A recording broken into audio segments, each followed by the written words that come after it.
बिस्मिल्लाहिर्रहमानिर्रहीम। Dear students, अस्सलाम वालेकुम।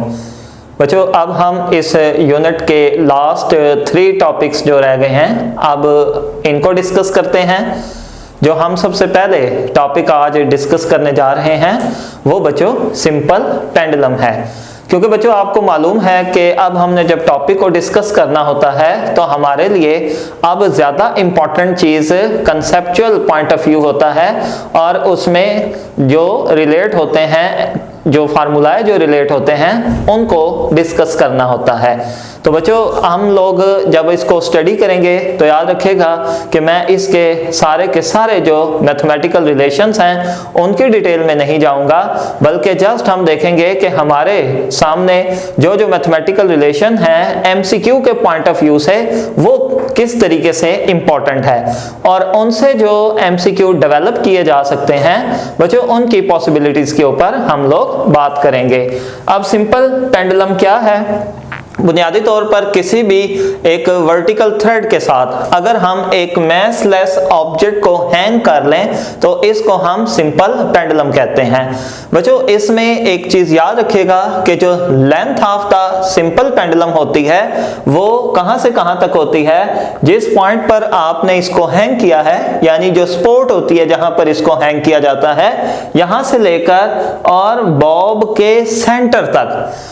क्योंकि कुछ बच्चे इसमें शायद ये समझते हैं कि जहां तक ये थ्रेड होता है कि जी यहां तक अगर थ्रेड है तो ये लेंथ ऑफ द पेंडुलम है। याद रखिएगा इसके अंदर जो रेडियस ऑफ द बॉब है, ये वाला जो रेडियस ऑफ द बॉब होगा ये भी इंक्लूडेड होता है। यानी ये जो आपको रेड कलर की जो लाइन बच्चों आपको नजर आ रही होगी जो कि स्पोर्ट से लेकर और बॉब के सेंटर तक है, इसको लेंथ ऑफ द पेंडुलम कहा जाता है।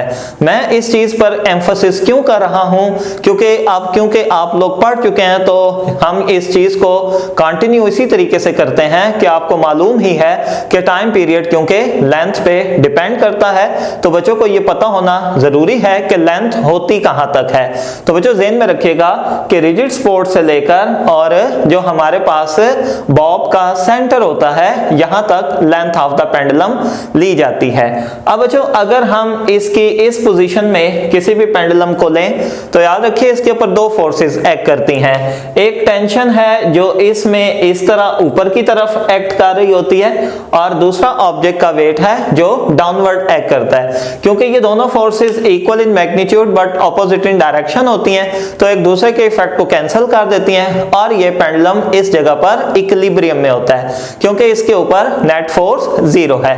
अब अगर हम इसको डिस्प्लेस कर दें ऑन द राइट साइड, इधर ऑन द लेफ्ट साइड, कि चाहे इस तरफ करें या उस तरफ करें, जब हम इसको डिस्प्लेस करते हैं थ्रू एंगल थीटा, अब बच्चों क्या होता है कि अब अगर आपने इसको ये डिस्प्लेसमेंट इसका इनिशियल से एक फाइनल पोजीशन पर ले आए, अब अगर अब यहां पर इसके कंपोनेंट में रिजॉल्व करें तो अब आपको नजर आ रहा होगा कि अब इस तरीके से टेंशन जो है वो अलोंग द स्ट्रिंग ऊपर की तरफ बनती है और वेट के बच्चों 2 कंपोनेंट बन जाते हैं। अब क्योंकि ये एंगल थीटा है तो ये एंगल भी बच्चों थीटा होगा, तो हमारे पास ये थीटा ये 90, तो ये कॉस कंपोनेंट बन जाएगा जिस तरह मैंने आपको समझाया हुआ है, और दूसरा जो कंपोनेंट होगा वो वर्टिकल कंपोनेंट बन जाएगा यानी साइन कंपोनेंट। तो बच्चों mg cos थीटा और mg sin थीटा अब कंपोनेंट में रिजॉल्व करने के बाद अगर हम इसके ऊपर अप्लाई करें इक्विलिब्रियम की कंडीशन तो अब हमें नजर आएगा कि इस पर नेट फोर्स 0 नहीं है, क्योंकि टेंशन और mg cos थीटा ये दोनों एक दूसरे से ऑपोजिट इन डायरेक्शन है, ये एक दूसरे को बैलेंस कर देंगे, लेकिन mg sin थीटा को बैलेंस करने के लिए कोई फोर्स मौजूद नहीं है। इसका मतलब पेंडुलम इस वक्त अनबैलेंस सिचुएशन के अंदर है, और जब तक आप इसको यहां पर इस तरीके से पकड़ कर रखेंगे, यानी आप इसके ऊपर फोर्स अप्लाई करते रहेंगे, तो वो फोर्स mg sin थीटा को कैंसिल करती रहेगी। लेकिन जैसे ही बच्चों आप लोगों ने उसको छोड़ना है, ये पेंडुलम वापस आ जाएगा, क्योंकि अब जो आपने आपने फोर्स अप्लाई की हुई थी, जिससे आपने इसको रोका हुआ था, वो mg sin थीटा को कैंसिल कर रही थी। आपकी फोर्स हटाते ही सिर्फ mg sin थीटा रह जाएगी और वो पेंडुलम को अपनी इनिशियल पोजीशन पर वापस ले आती है, क्योंकि ये इसकी इनिशियल पोजीशन को दोबारा से रीगेन करवाती है, जिसकी वजह से हम इसको रीस्टोरिंग फोर्स कहते हैं। ये बच्चों इसी तरीके से है जिसको हम कहते हैं रीस्टोर करना, रीस्टोर यानी पहले जैसा करना। तो ये फोर्स है जो रिस्पॉन्सिबल होती है पेंडुलम की इनिशियल पोजीशन पर वापस लाने के लिए, यानी उसको रीस्टोर करने के लिए। और बच्चों ये बात मैं पहले ही एक्सप्लेन कर चुका हूं कि वो मीन पोजीशन पर रुक नहीं पाता अपने इनर्शिया की वजह से, तो वो आगे कंटिन्यू करता है अपनी मोशन को, लेकिन क्योंकि वो मीन पोजीशन छोड़ चुका होता है वो फिर वापस आता है उसको गेन करने के लिए। और यही नेचुरल फिलॉसफी है ऑसिलेशन की। तो बच्चों अगर हम अब यहीं से स्टार्ट करें कि रीस्टोरिंग फोर्स क्या होगी, जो हमने अप्लाई फोर्स की हुई थी ma, उसी के इक्वल होगी minus mg sin theta. m बच्चों दोनों साइड से अगर हम इसमें कैंसल आउट कर दें तो a equal minus g theta, लेकिन इसके ऊपर एक रिस्ट्रिक्शन लग जाती है, और वो क्या कि theta should be very small, यानी थीटा अप्रोचेस टू जीरो होना चाहिए। अब बच्चों यहाँ पर ये बात बहुत इंपॉर्टेंट है। कुछ बच्चे ये समझते हैं क्योंकि pendulum under the action of gravity move करता है तो शायद उसका एक्सेलरेशन g के इक्वल होता है, और आपको पता है कि ये मोशन सिंपल हार्मोनिक है, और सिंपल हार्मोनिक मोशन का एक्सेलरेशन कांस्टेंट नहीं होता बल्कि वो डिस्प्लेसमेंट के प्रोपोर्शनल होता है। तो ये लाइन बहुत इंपॉर्टेंट है इसकी कि a g के इक्वल नहीं है बल्कि g थीटा के इक्वल होता है। माइनस का साइन आपको पता है किस वजह से है, क्योंकि restoring force opposite in direction होती है। तो बच्चों सिंपल पेंडुलम के लिए एंगुलर फ्रीक्वेंसी क्या होती है, g ओवर l के इक्वल होगी। ये बच्चों आपने इसको डायरेक्ट याद रखना है, इसकी डेरिवेशन की तरफ नहीं आना, वो बोर्ड पॉइंट ऑफ व्यू में इंपॉर्टेंट होती है। एंट्री टेस्ट के अंदर आपने इस रिलेशन को ही इंपॉर्टेंस देनी है। इसके बाद बच्चों time period 2 pi over omega होगा, और यहाँ पर वही चीज बच्चों ज़हन में रखिएगा कि अगर टाइम पीरियड बढ़ता है तो रोटेशन स्लो हो जाएगी, यानी दोनों एक दूसरे से ऑपोजिट है, और अगर टाइम पीरियड कम होता है तो रोटेशन फास्ट हो जाएगी।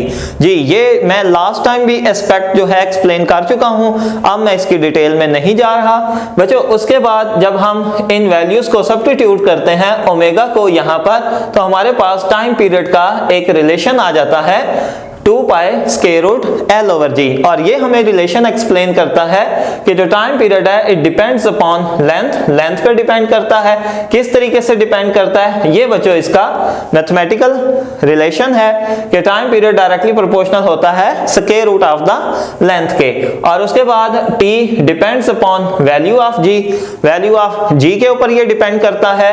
और ये प्रोपोर्शनैलिटी क्या बनेगी, ये प्रोपोर्शनैलिटी बच्चों इस तरीके से बनेगी, लेकिन इसके लिए शर्त ये होगी कि लेंथ क्या रहनी चाहिए, कांस्टेंट रहनी चाहिए। अच्छा बच्चों उसके बाद ये बड़ा एक इंपॉर्टेंट फैक्ट है कि जो इंडिपेंडेंट होता है मैस के, जो टाइम पीरियड है सिंपल पेंडुलम का, it is independent of the mass of the pendulum. और इसके बाद बच्चों एक और चीज जो एंट्री टेस्ट के पॉइंट ऑफ व्यू से बहुत इंपॉर्टेंट है, वो है कि जो सेकंड पेंडुलम होता है इसका टाइम पीरियड 2 सेकंड्स होगा, चाहे ये कहीं भी हो, कायनात में कहीं भी हो, मून पर हो या किसी भी जगह पर ये प्लेस किया गया हो। याद रखिएगा कि सेकंड पेंडुलम की डेफिनेशन है ऐसा पेंडुलम जिसका टाइम पीरियड 2 सेकंड हो, that is known as a second pendulum. अच्छा बच्चों चलें अब आते हैं इन इंपॉर्टेंट फैक्ट्स के ऊपर डेवलप होने वाले एमसीक्यूज पर। बच्चों पेपर का एक क्वेश्चन डिस्कस करता हूं कि लेंथ की डिपेंडेंस को किस तरीके से डिस्कस किया जाता है। आपको एक एमसीक्यू मिलेगा जो पेपर में भी आ चुका है कि अगर सपोज हमारे पास ये पेंडुलम किसी लिक्विड से फिल्ड है, फॉर एग्जांपल मरकरी फिल्ड है, जैसे कोई बैलून लेकर हम उसको मरकरी से फिल करके और इसका एक पेंडुलम बना दें, और उसके बाद उसमें था कि अगर उसके अंदर लीकेज डेवलप कर दी जाए कि मरकरी उसमें से गिरना शुरू कर दे, अब होगा क्या कि इससे जैसे जैसे मरकरी उसमें से ड्रेन आउट होगा, बाहर की तरफ निकलेगा, इसमें क्या होगा कि अगर फर्ज कर लें कि मरकरी अगर इतना ड्रेन आउट हो गया है तो इससे जो सेंटर होता है वो नीचे की तरफ शिफ्ट हो जाता है, क्योंकि सेंटर जो होगा वो मरकरी और उस बैलून का ओवरऑल सेंटर होगा, तो इससे सेंटर आहिस्ता आहिस्ता नीचे की तरफ शिफ्ट होता जाएगा।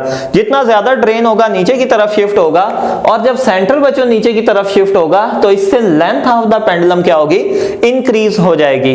तो इस दौरान क्या होगा कि जब लेंथ इंक्रीज करेगी तो वैल्यू ऑफ जी तो कांस्टेंट है, तो टाइम पीरियड भी इस तरह क्या होगा, इंक्रीज करेगा। तो पहले ये इंक्रीज करता जाएगा।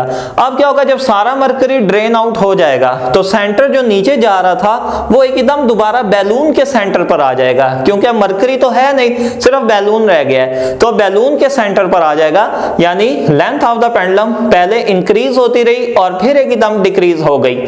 अब ये होगा कि लेंथ जब डिक्रीज हो गई तो टाइम पीरियड भी डिक्रीज होगा।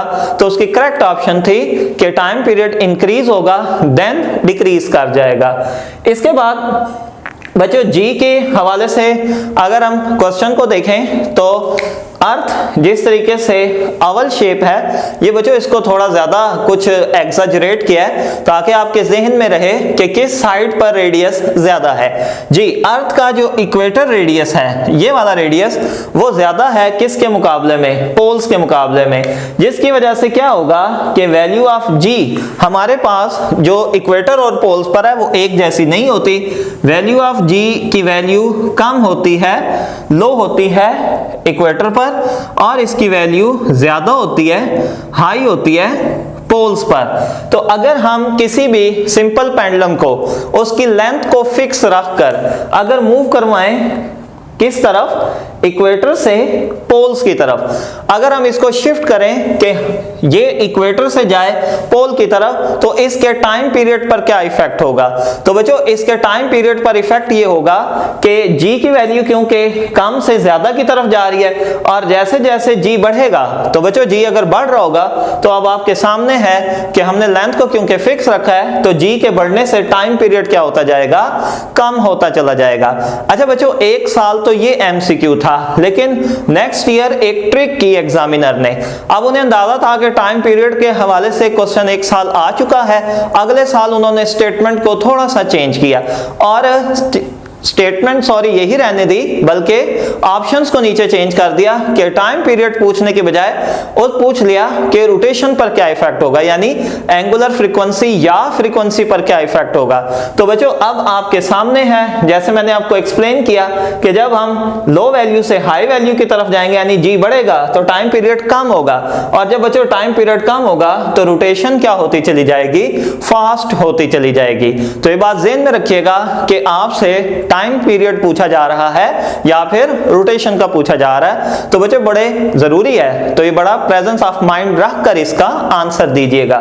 इसके बाद बच्चों कुछ न्यूमेरिक वैल्यूज की तरफ आते हैं, और ये समझ लें कि एक गिफ्ट है जो आपको यहां पर ये नजर आ रहा होगा, ये टाइम पीरियड को लेंथ से या लेंथ को टाइम पीरियड से कैलकुलेट करने का एक बहुत ही सिंपलेस्ट वे है। बच्चों इस जुगाड़ को छोड़कर कोशिश तो कीजिएगा जरा कि जो एक्चुअल हमारे पास बेसिक फार्मूला है इसमें ये वैल्यूज पुट करके जरा ट्राई कीजिएगा सॉल्व करने की, और जितना नोटोरियस और मैथमेटिक्स आपका और टाइम कंज्यूम होगा फिर आपको अंदाजा होगा कि ये रिलेशन किस हद तक इंपॉर्टेंट है। जी ये रिलेशन है t² = 4l।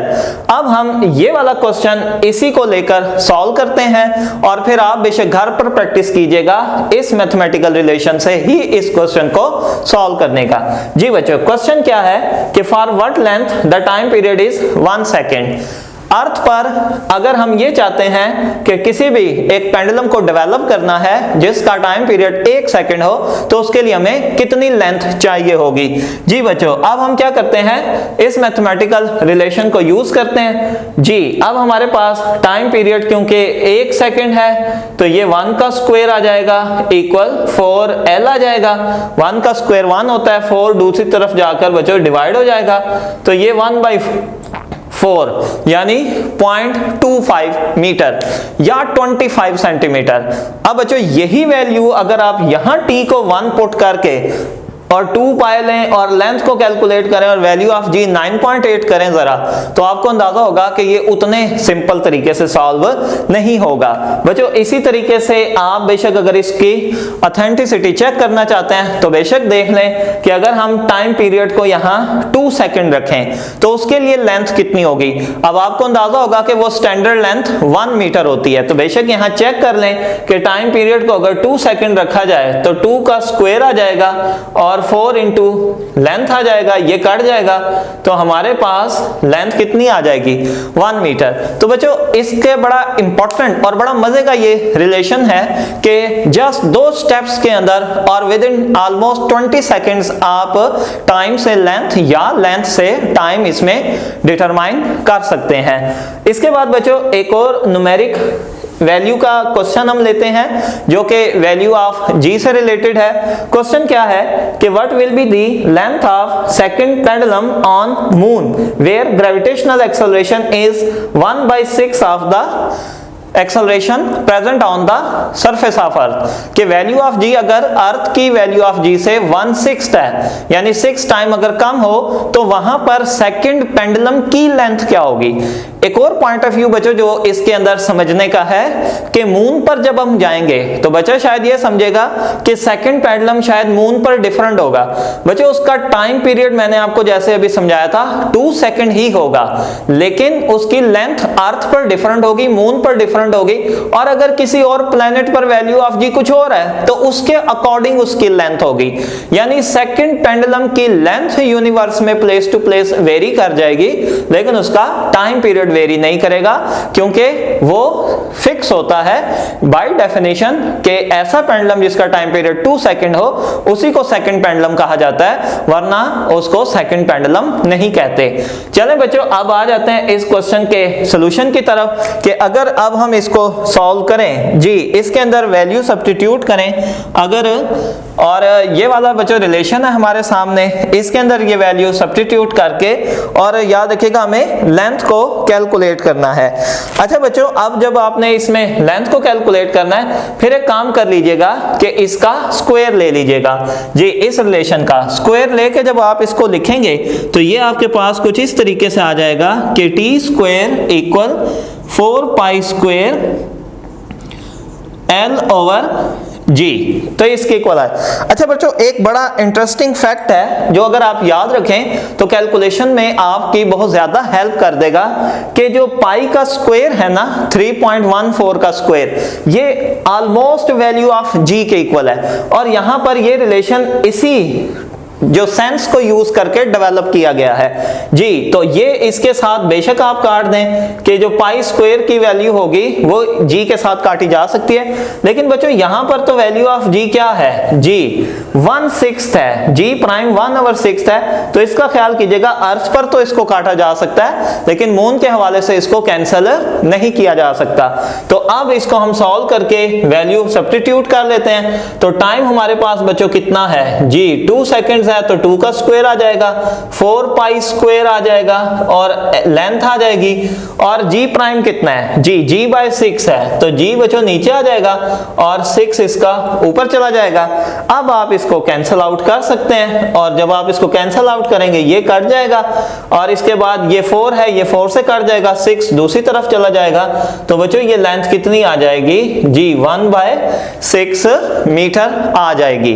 तो इस तरीके से बच्चों आप न्यूमेरिक वैल्यूज के क्वेश्चन भी इससे सॉल्व कर सकते हैं। अच्छा बच्चों फिर रेजोनेंस जो आपने डिस्कस करना है, क्योंकि ये आपको नजर आ रहा होगा कि इसका सिर्फ एक हेडिंग ही लिखी हुई है, और उसकी रीजन बच्चों ये है कि इसमें कोई मैथमेटिकल रिलेशन नहीं है। इसके 2-3 एमसीक्यू हैं जो डेवलप हुए हैं, और क्योंकि इसमें इतना मार्जिन नहीं है जिसकी वजह से इसको ऑलमोस्ट इग्नोर किया जाता है। हम बच्चों उन एमसीक्यूज को देख लेते हैं, और आपने ये करना है इस टॉपिक को प्रिपेयर करते हुए कि आपने इसको अच्छे तरीके से रीड आउट करना है। इसका कोई भी अगर एमसीक्यू आएगा तो याद रखिए वो बुक की इंफॉर्मेशन होगी, जिसकी वजह से शायद इसको इस चैप्टर में इतना प्रीफर नहीं किया जा सकता। अब बच्चों वो एमसीक्यूज देख लें। कोई भी सिस्टम रेजोनेंस में कब जाता है, जब किसी भी सिस्टम पर लगने वाली फोर्स उसके नेचुरल टाइम पीरियड से मैच कर जाए। ये बच्चों इसकी डेफिनेशन इंपॉर्टेंट है। इसके बाद दूसरी चीज जो इसमें याद रखने वाली है वो क्या है कि रेजोनेंस फ्री ऑसिलेटर में होती है या ड्रिवन ऑसिलेटर में। तो याद रखिएगा क्योंकि ये आपने एक्सटर्नल फोर्स के टाइम पीरियड को मैच करना होता है सिस्टम के टाइम पीरियड के साथ, यानी एक्सटर्नल फोर्स सिस्टम पर लगे और फिक्स एक इंटरवल के बाद वो फोर्स बार बार लगती रहे, जिसका मतलब यह है कि रेजोनेंस एग्जांपल होती है फोर्स्ड ऑसिलेशन की। इसके बाद बच्चों दो तरह की रेजोनेंस होती हैं, एक को मैकेनिकल रेजोनेंस कहते हैं जिसमें एम्पलीट्यूड इंक्रीज करता है, जिसके एग्जांपल आपकी बुक में स्विंग झूले की दी हुई है कि अगर आप एक बच्चे को बिठाकर झूले पर और उसको बार बार कंटिन्यूअसली पुश देते जाएं तो उसका एम्पलीट्यूड इंक्रीज करता है। इसी तरह सोल्जर्स पास करते हैं ब्रिज से तो ब्रिज का एम्पलीट्यूड इंक्रीज करता है। तो ये एग्जांपल है मैकेनिकल रेजोनेंस की।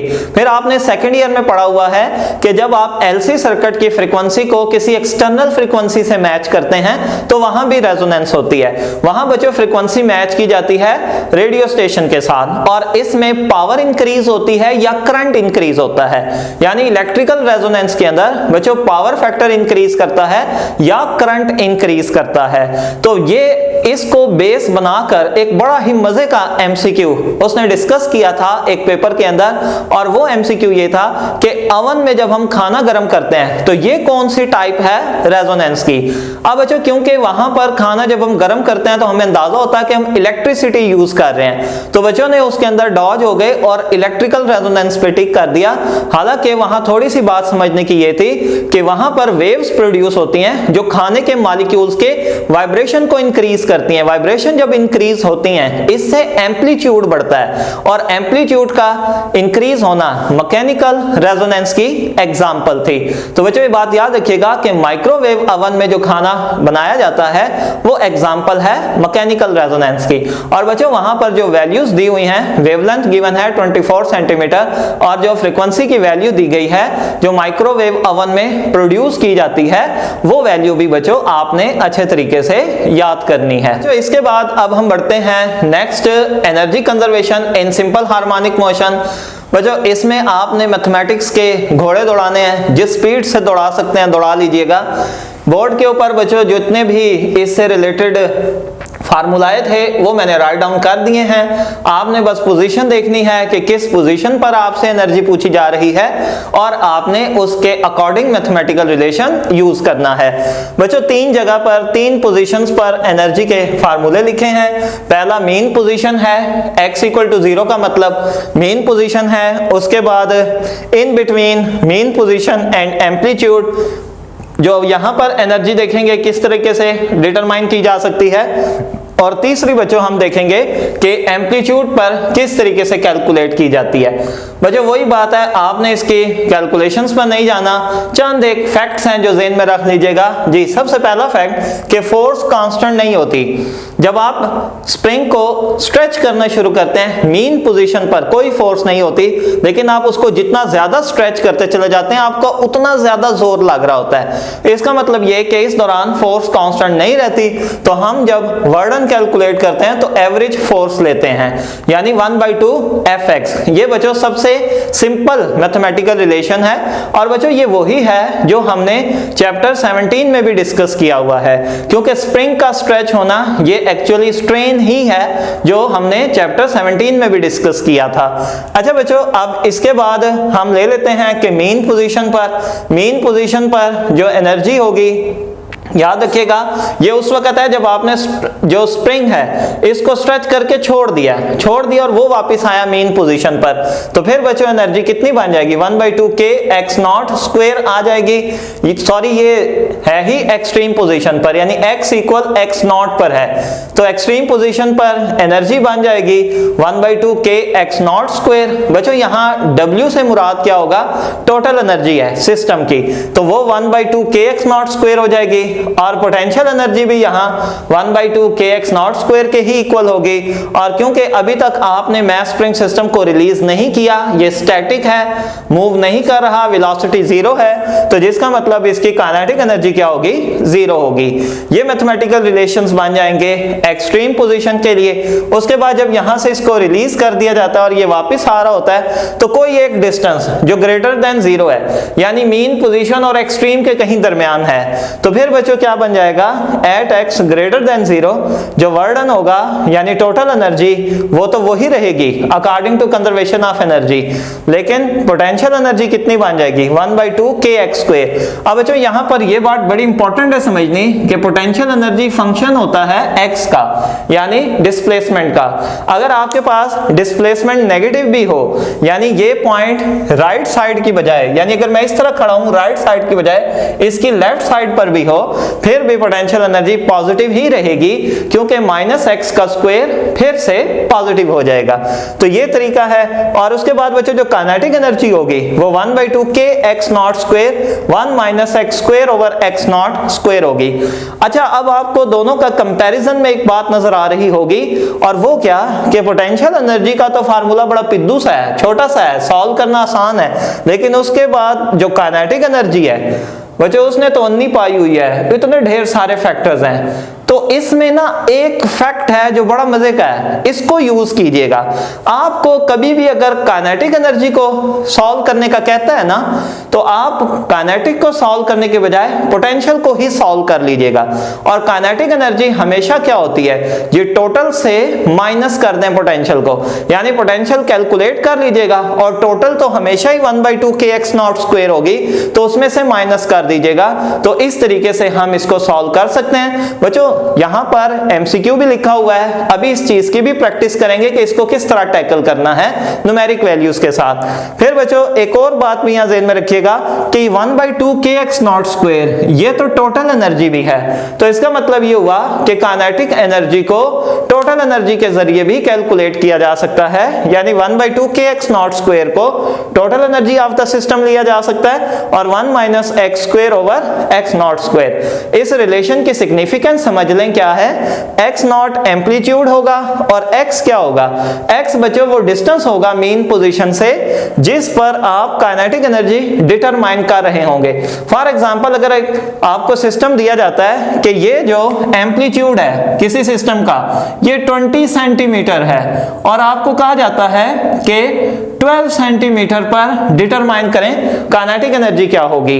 अब आपके पास जो x है यानी 12 ये आपको देता है काइनेटिक एनर्जी किस पॉइंट की, 12 सेंटीमीटर की, और x0 इसका एम्पलीट्यूड होगा जो कि 20 होगा। बच्चों किसी भी मैथमेटिकल रिलेशन की इंपॉर्टेंस समझना बहुत जरूरी होती है। बच्चों को मैथमेटिकल रिलेशन तो पता होता है लेकिन कुछ बच्चे इग्नोर कर जाते हैं कि उनमें जो फैक्टर्स मौजूद हैं वो एक्सप्लेन किसको करते हैं, उनकी सिग्निफिकेंस क्या है। तो याद रखिएगा कि किसी भी फार्मूलाए को या किसी सिंगल फार्मूले को जब आप याद करते हैं तो आपको उसकी सिग्निफिकेंस भी मालूम होना जरूरी होती है। तो बच्चों इस तरह टोटल एनर्जी से भी डिटरमाइन की जा सकती है। और फिर उसके बाद इन्हीं रिलेशंस को दोबारा से लिखा है कि एट x = x0 हमारे पास जो टोटल होगी वो क्या होगी 1/2 kx02 और इसके बाद बच्चों k को रिप्लेस किया है। आपको अंदाजा होगा कि मैथ स्प्रिंग सिस्टम के अंदर हमने लास्ट लेक्चर में बात डिस्कस की थी कि जो एंगुलर फ्रीक्वेंसी होती है वो k/m होती है। तो बच्चों अगर मैं इसका स्क्वायर करूं तो ω² k/m बन जाएगा, m इधर मल्टीप्लाई होगा तो k की जगह m⍵² भी लिखा जा सकता है। और ओमेगा फिर आगे किसके इक्वल होगा जी, ओमेगा आगे इक्वल होगा 2π/T के।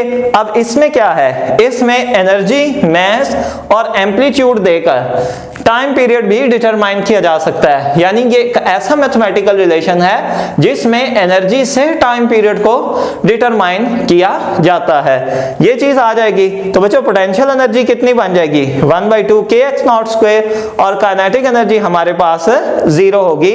और बच्चों मीन पोजीशन पर क्या होगा जी, मीन पोजीशन पर टोटल एनर्जी 1/2 kx02 ही होगी और हमारे पास काइनेटिक एनर्जी क्या बन जाएगी, वो 1/2 kx02 बन जाएगी और पोटेंशियल एनर्जी क्या हो जाएगी, वो 0 हो जाएगी।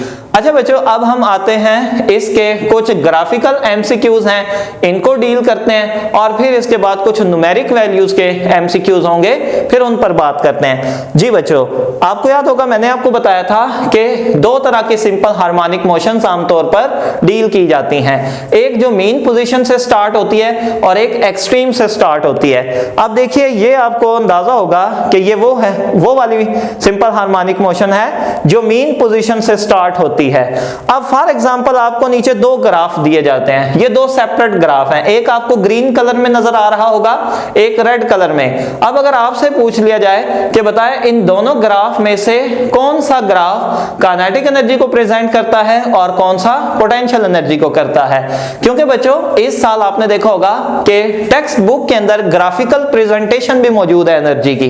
तो बच्चों ये नया एस्पेक्ट है और ये बहुत इंपॉर्टेंट है। अब इसमें हो सकता है बच्चा देखे मीन पर क्या चीज मैक्सिमम होती है, मिनिमम होती है, तो आप सिर्फ एक काम कर लीजिएगा, बहुत ही आसान और सिंपल सी ट्रिक है और कुछ करने की जरूरत नहीं है, सिर्फ आपने इस ट्रिक के जरिए ही जज कर जाएंगे कि काइनेटिक कौन सा है ग्राफ और पोटेंशियल का ग्राफ कि कौन सा है। और वो क्या है कि पोटेंशियल एनर्जी, अभी मैंने आपको एक्सप्लेन किया था कि पोटेंशियल एनर्जी एक्स यानी डिस्प्लेसमेंट का फंक्शन होता है और दोनों की ग्राफिकल रिप्रेजेंटेशन सेम होगी। यानी अगर हमारे पास मीन से स्टार्ट होकर एक्सट्रीम की तरफ अगर डिस्प्लेसमेंट का ग्राफ ये है तो पोटेंशियल एनर्जी की भी यही शेप होगी।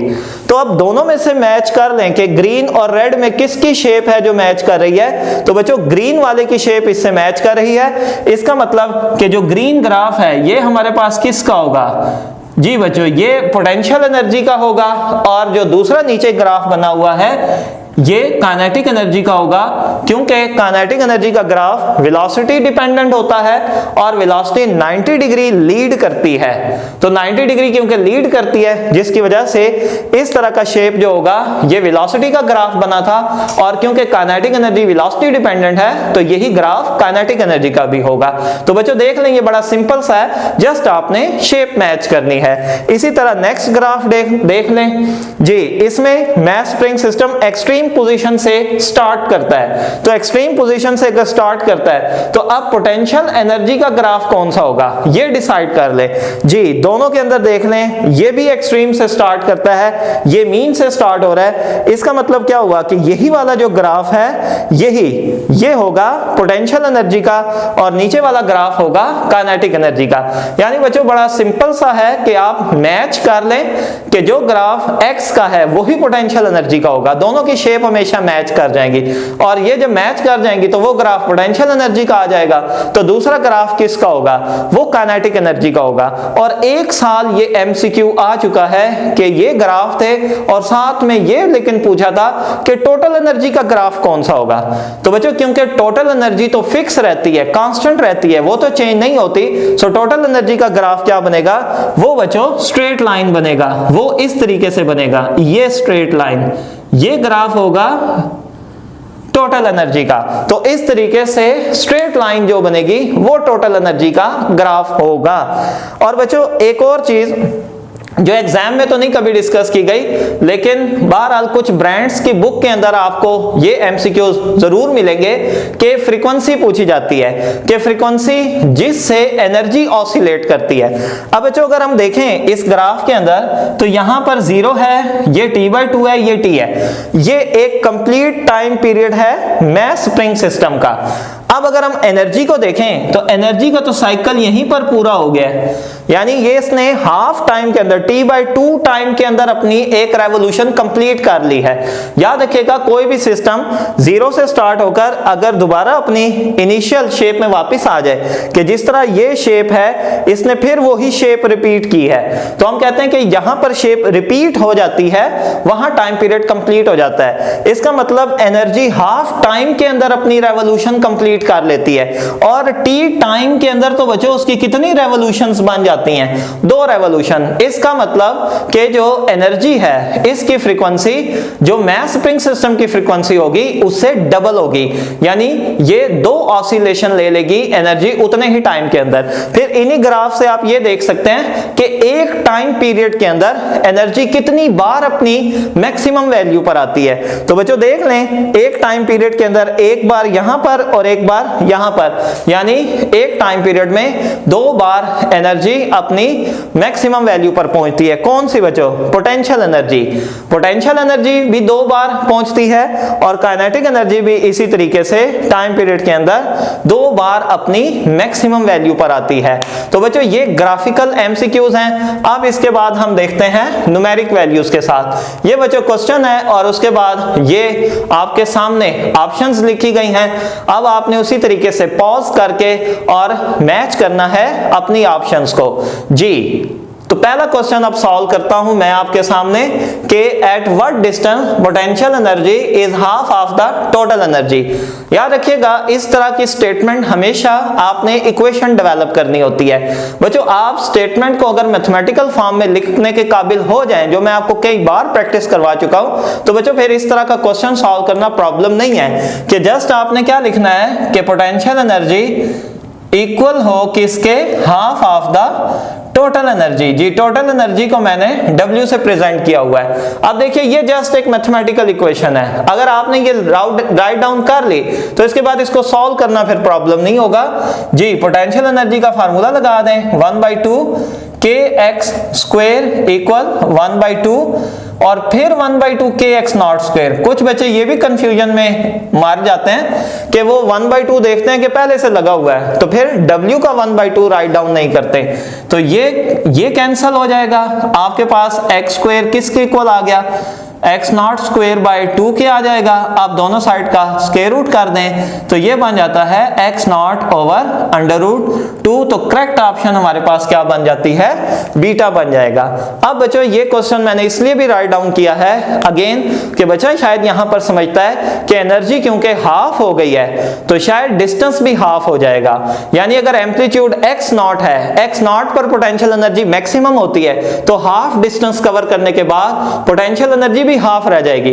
लेकिन ये बड़ा इंपॉर्टेंट फैक्ट है कि पोटेंशियल एनर्जी हाफ डिस्टेंस पर आकर हाफ नहीं होती बल्कि x not over under root 2। और बच्चों अगर मैं इसको फर्दर राइट डाउन करूं तो ये बनता है 0.707 यानी तकरीबन 70% डिस्टेंस कवर करने के बाद पोटेंशियल एनर्जी हाफ होती है। एक और बात याद रखिएगा क्योंकि यहां पोटेंशियल हाफ है तो यहां काइनेटिक भी हाफ ही होगी। यानी यही क्वेश्चन हम काइनेटिक एनर्जी के लिए भी सॉल्व कर सकते हैं। इसके बाद बच्चों नेक्स्ट देखिए कि किस डिस्टेंस पर काइनेटिक एनर्जी 1/4 होगी टोटल एनर्जी का। ये बच्चों वही अब क्वेश्चन आ गया जो मैं आपको पहले जिसके ऊपर बात कर रहा था। अब आप इसको 2 तरीकों से सॉल्व कर सकते हैं। एक तरीका ये है कि आप रिलेशन बना लें काइनेटिक एनर्जी और टोटल एनर्जी का, और दूसरा पोटेंशियल एनर्जी से सॉल्व कर लें।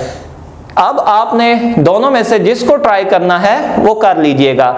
दोनों के बच्चों मैं आपको तरीके बता दूंगा कि किस तरीके से इसको सॉल्व किया जा सकता है जी। आपके सामने ऑप्शंस मौजूद हैं बच्चों, इसको पॉज दें और इसको सॉल्व करें। तो बच्चों अब इसका सॉल्यूशन देखें कि काइनेटिक एनर्जी 1/4 हो टोटल का। अब मैंने आपको कहा था काइनेटिक एनर्जी कैलकुलेट करना उतना सिंपल नहीं है। अब जिस पॉइंट पर काइनेटिक एनर्जी 1/4 होगी तो पोटेंशियल एनर्जी वहां कितनी होगी जी? पोटेंशियल एनर्जी आपको पता है वहां 3/4 बन जाएगी। तो हम काइनेटिक एनर्जी कैलकुलेट करने के बजाय पोटेंशियल एनर्जी कैलकुलेट कर लेते हैं कि पोटेंशियल एनर्जी 3/4 हो टोटल एनर्जी का। क्यों? जिस पॉइंट पर काइनेटिक एनर्जी 1/4 है पोटेंशियल वहां 3/4 होगी और वो एक ही डिस्टेंस होगा।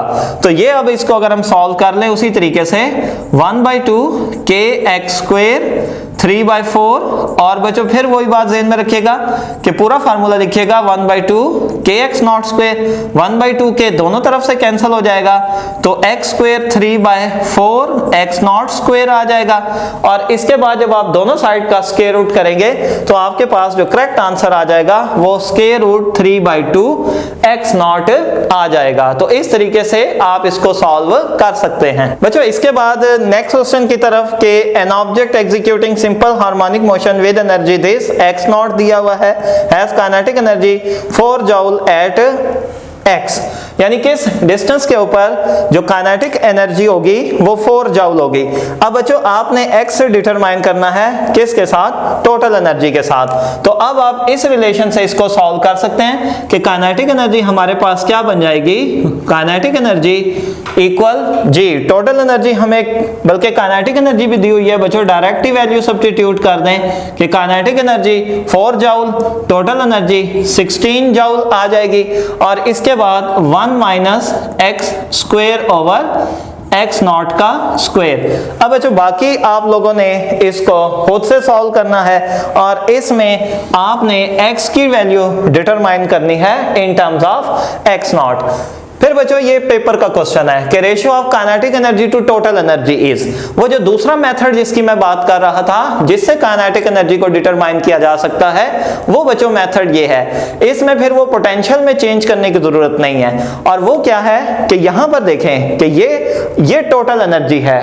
तो अगर मैं इसको इस तरीके से लिख लूं कि kinetic energy over total energy, अब टोटल एनर्जी को बच्चों मैं W लिख रहा हूं जो कि किसके इक्वल है 1/2 kx नॉट स्क्वायर, इसको मैं W लिखने लगा हूं। तो रिमेनिंग क्या बन जाएगा बच्चों, रिमेनिंग हमारे पास आ जाएगा 1 minus X square over X naught square. तो यही हमारे पास क्या है, करेक्ट ऑप्शन हमारे पास क्या आ जाएगी, चार्ली।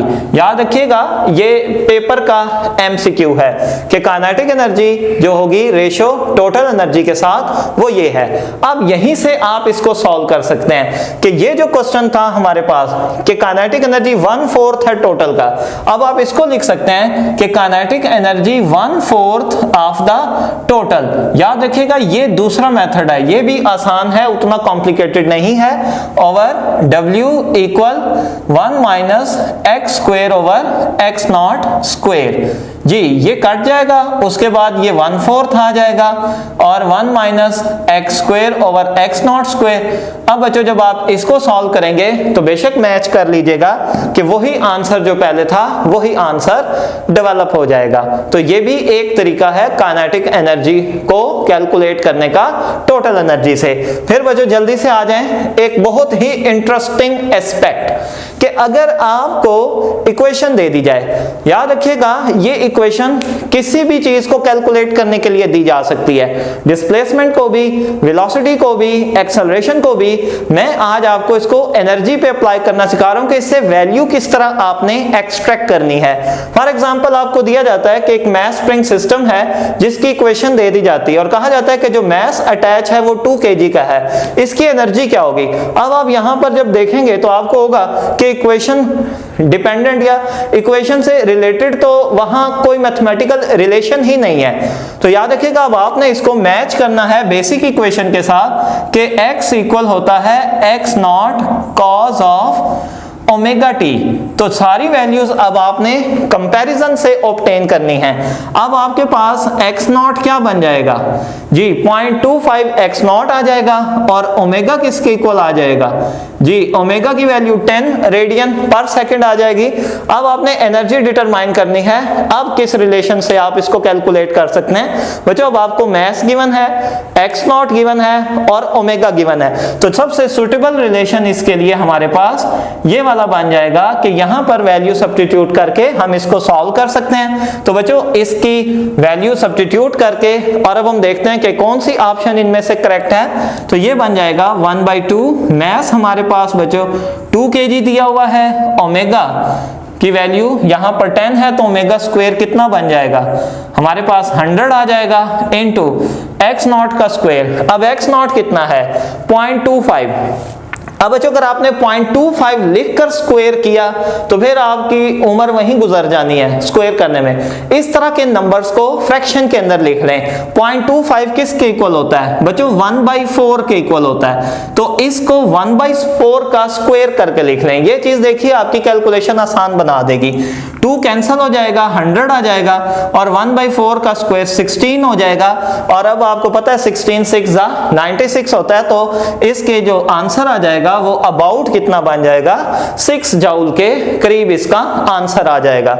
इसके बाद बच्चों नेक्स्ट क्वेश्चन देखिए कि ये न्यूमेरिक वैल्यूज का है, वैल्यू सब्स्टिट्यूट करके आपने इसका आंसर लेना है कि एनर्जी एट मीन पोजीशन। अब ये इंपॉर्टेंट होता है कि मीन पोजीशन पर जो एनर्जी होती है ये मत ले लीजिएगा कि वो जीरो होगी, मीन पोजीशन पर एनर्जी मैक्सिमम ही होती है क्योंकि एनर्जी की वैल्यू चेंज नहीं होती। Is 19.6 joule, mass 1 kg, amplitude 25 centimetre, उसका टाइम पीरियड क्या होगा। जी बच्चों अब ये वैल्यूज हम टाइम पीरियड वाले रिलेशन में सब्स्टिट्यूट करके इसको सॉल्व कर सकते हैं कि एनर्जी हमारे पास 19.6 जूल आ गई और 1/2 मास हमारे पास कितना है बच्चों, मास 1 kg है तो ये 1 आ जाएगा। उसके बाद 4 पाई स्क्वायर, क्योंकि 2 पाई होल स्क्वायर जो होगा वो 4 पाई स्क्वायर। और बच्चों टाइम हमें डिटरमाइन करना है तो टी स्क्वायर को एज इट इज लिख लें और उसी तरीके से x नॉट 25 सेंटीमीटर है तो बच्चों इसको भी 1/4 करना है और साथ में स्क्वायर है तो ये बच्चों बन जाएगा 1/16। अब बच्चों आपने इसको सॉल्व कर लेना है। सॉल्व कैसे करेंगे कि आपके पास टी स्क्वायर बन जाएगा 4 पाई स्क्वायर 2 इंटू 19.6, ये बच्चों 19.6 इस साइड से आ जाएगा और इंटू हमारे पास क्या आ जाएगा 16 आ जाएगा। अब बच्चों अगर आप पाई स्क्वायर को सॉल्व करें ना तो इसकी वैल्यू 9.8 के करीब आती है तो ये कैंसल आउट हो जाएगा इसके साथ, तो ये 2 बन जाएगा, 2 ये कट जाएंगे 4, तो टी हमारे पास कितना आ गया 1/16। और अब आप इसका स्क्वायर करेंगे दोनों साइड पर तो ये हमारे पास क्या रह जाएगा जी 1/4 आ जाएगा सेकेंड्स। तो इस तरीके से बच्चों आप इसको सॉल्व कर सकते हैं। बच्चों इसके बाद भी अगर आपके कोई क्वेश्चंस हों तो जरूर पूछ लीजिएगा। थैंक यू बच्चों, अल्लाह हाफिज।